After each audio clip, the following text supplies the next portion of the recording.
The Parkinson's podcast is brought to you by the Davis-Phinney Foundation and brings you the stories, wisdom, and expertise of people living with Parkinson's, care partners, and Parkinson's professionals.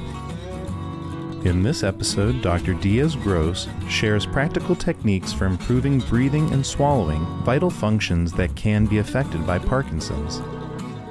This talk was recorded during one of our online educational events.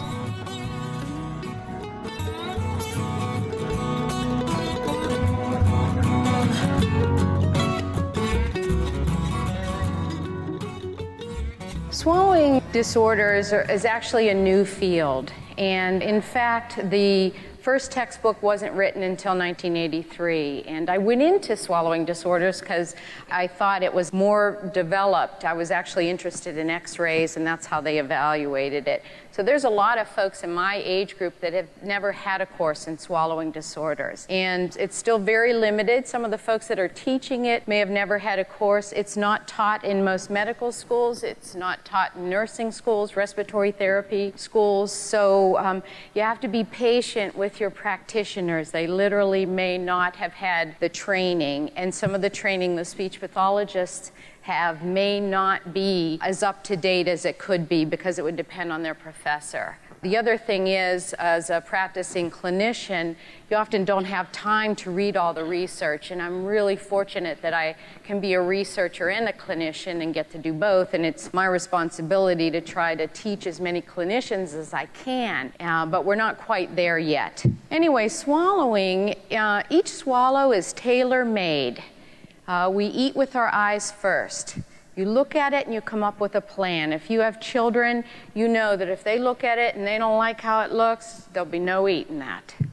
And experience counts. Last night at dinner, I watched people eat oysters, and I don't know how to eat oysters. So there's a good chance I could screw that up and maybe have it go down the wrong way or something. But experience does count. And what our mouths do is actually analyze the food. So sensory information that you're getting from what's in your mouth is actually guiding and telling your brain how to handle this consistency or this food or this amount. So one of the things that we do first, and I am going to go over the swallowing sequence, is the mouth analyzes, the eyes analyze for texture. And the truth is, we're all on a puree diet. And I get upset when I hear that, oh, it's baby food and all of these things, because the truth is, that's what you do in your mouth. You puree your food, and your saliva mixes in to make it a paste-like consistency that we can swallow. Combining those two things, seeing the food, analyzing the food, that's one of the reasons that people have difficulty with pills. Because your body doesn't want you to swallow something whole. And if you think about it, you have to give that moment of permission to let that solid go down because you can feel it. The other thing the mouth does, along with the eyes, is we know how much is too much.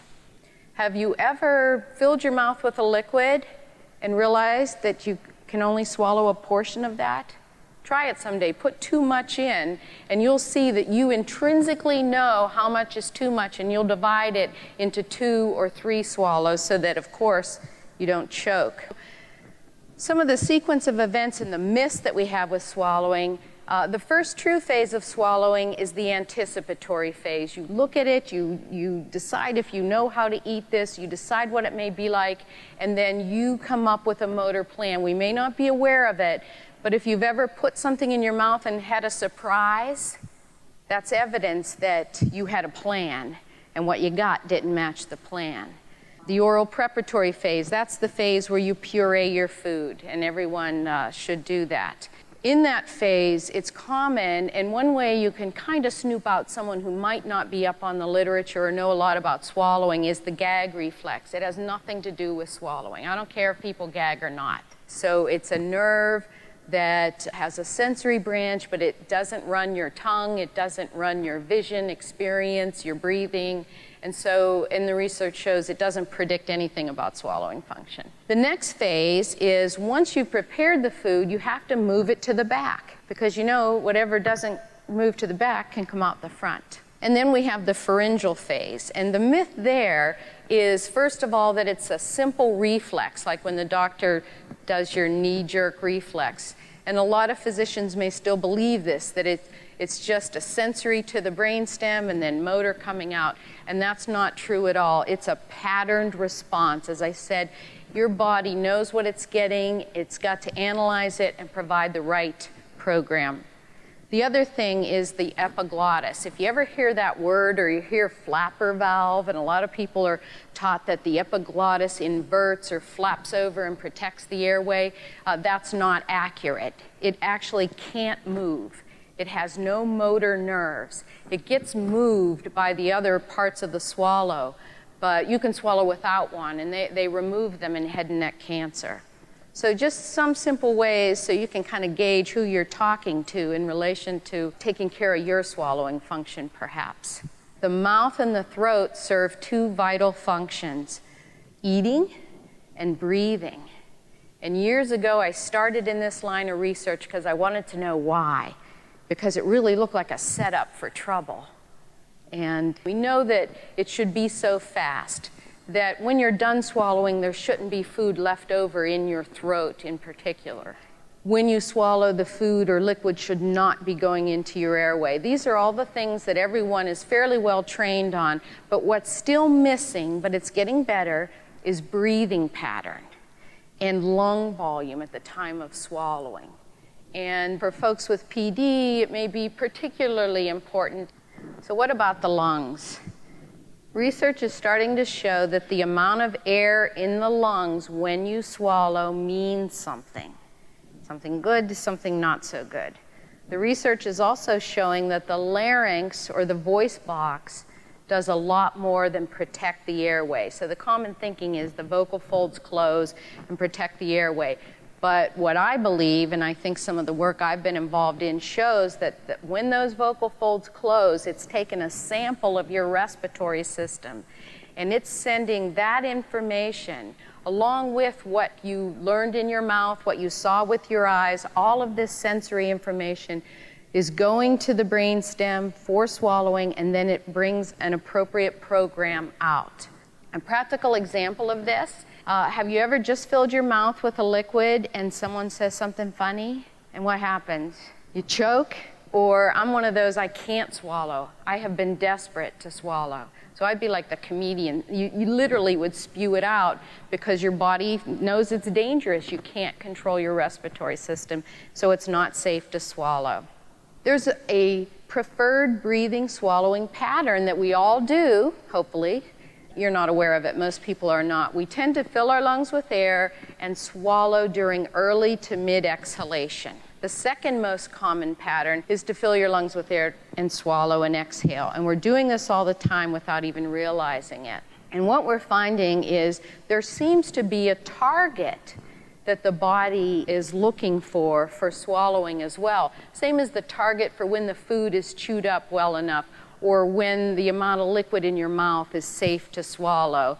And in fact, in spite of this fixed breathing swallowing pattern or preferred pattern, folks will inhale up or exhale down into this lung volume range. I've studied folks with Ph.D. for quite a while, and one of the things that we found a few years ago was that compared to a control group, we didn't see the exhale, swallow, exhale pattern with folks with Ph.D. We saw swallow, inhaling after swallows, letting out all the air, then swallowing, and a big difference. And that kind of has led me to, we should use this information and make it a therapy, because if we use everything we know about normal swallowing and we know that there's a preferred breathing pattern, then we should use that and evaluate that and bring that back so that we can optimize swallowing function. So another thing I want to mention, it's not just the air in your lungs, it's also your chest, the ribs and chest muscles,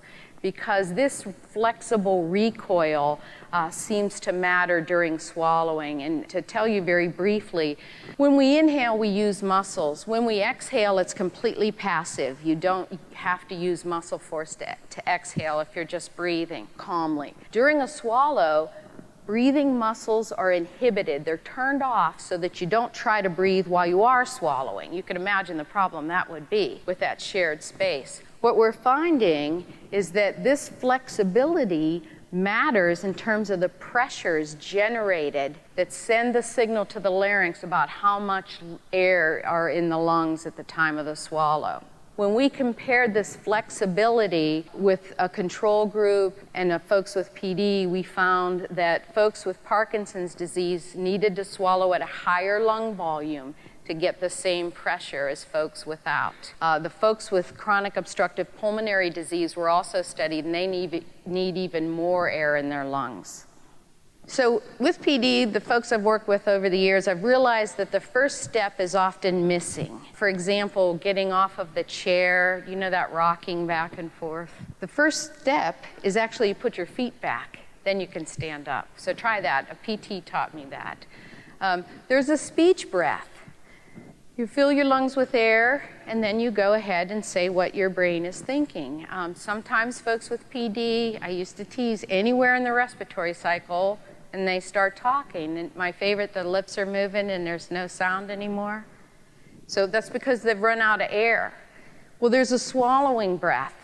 If you remember what I was saying, you fill your lungs with air and you swallow during early to mid exhalation. If you have PD, you might need more air in your lungs.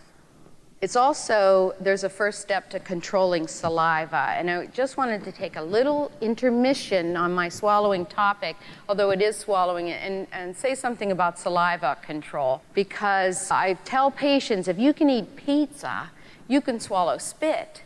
So why isn't it being swallowed?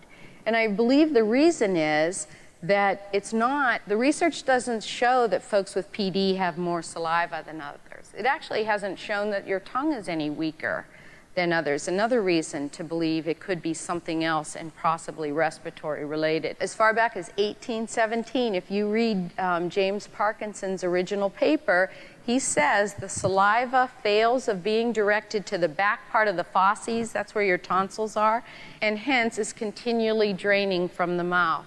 So one thing that we do without ever realizing it or thinking about it is we create a vacuum in our mouths before we swallow saliva. So that's the missing step. Okay, you gather it up, you move it back, and you swallow it. But what I see is swallowing and not clearing the mouth.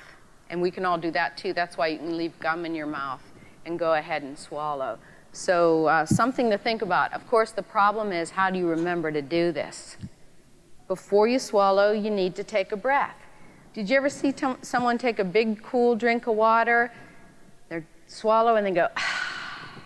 That shows you their lungs were filled with air. Or if you're chewing food, it's not so abnormal or unusual for someone they're chewing, and then in the final moments when you're gathering it up to move it back to swallow, folks will go, fill their lungs and swallow. Okay, so as a therapy, what I usually tell people is get it ready, hold it in your mouth, fill your lungs with air, hold it, swallow, and exhale. And sometimes what I see is they fill their lungs, they go, let it out, and then swallow. So if you catch yourself doing that, you'll know that that's not the way it should be. So if you would humor me, I want you to try this a little bit, and I want you to experiment. If there are some folks that say breathing and swallowing doesn't matter, that they're separate functions and it's turn taking. So I want you to humor me and do this. I want everybody to fill their lungs with air and swallow. And now I want you to let all your air out, all the way down until you can't get any more air out. And then I want you to swallow down there. And what you might notice was a delay or something, because your body said, you want what? You want me, that's not normal. It's not right. But the delay means your body figured it out, figured out how to do it, and you got your swallow. And that's what that delay is all about. Now, if you found it easy to swallow at that low lung volume, that may mean that you've been doing that for a while, and that's not the preferred pattern. Another advantage to having the lungs full of air during a swallow is that there's two reflexes in the airway for safety. And we're used to the cough reflex. If something goes down the wrong way, you should cough, and I have a slide about that later. But the expiratory reflex is also called the aspiration reflex. And so aspiration is any food, drinks, secretions that go into the airway below the vocal folds instead of the stomach, because then they can pass into the lungs. And with this reflex, this is the one where if you have a lot of air in your lungs, you just go, and you blow it all out. The cough reflex begins with inhalation. Okay? So if you swallow and there's not enough air in your lungs and something goes down the wrong way, what do you think you're going to get? You're going to get the cough reflex. And you're going to make it worse because you're going to suck it down even lower before you cough it out. So I think it's better to swallow with air in your lungs, and if something does go down the wrong way, you have a better chance of just blasting it out with the expiratory reflex. So how do you know you have a swallowing problem? There is research that shows that folks with PD often don't know. And as I said, if you think the training in swallowing is not very good, and it isn't in the medical community, I'm sure that you're at even greater disadvantage, because how would you know? So here's some of the most common signs. A continual increased phlegm and mucus, always coughing something up. And it's not allergies, and you don't have lung disease. And what that is the airway, when something invades it, it wraps it up with mucus so you can cough it out. And that can be a sign of aspiration. Coughing during meals, of course, coughing after meals. And pneumonia. Everyone, they get pneumonia and you think you caught it from somebody. The patient and friend now that I showed you there had been treated in Florida at least 4 times for pneumonia. And when I heard that, I said, you need a swallowing evaluation. And sure enough, he was not only aspirating, but he wasn't even coughing. And that's called silent aspiration. He had no idea, but the pneumonias were the clue. So to have swallowing evaluated, it's typically done by a speech pathologist, and they need to visualize your swallow. So it can be done with those x-rays. That's called a modified barium swallow, sometimes a cookie swallow, or it can be done with an endoscope, where the doctor or speech pathologist in any state but Pennsylvania, unfortunately, the VA, they can do it, where they just pass a little tube through the nose and they get a bird's eye view of the airway and the inside of the throat, and they can see whether something is going down or not. So some practical tips.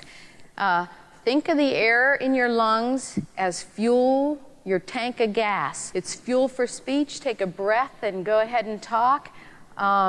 Take a breath before you swallow.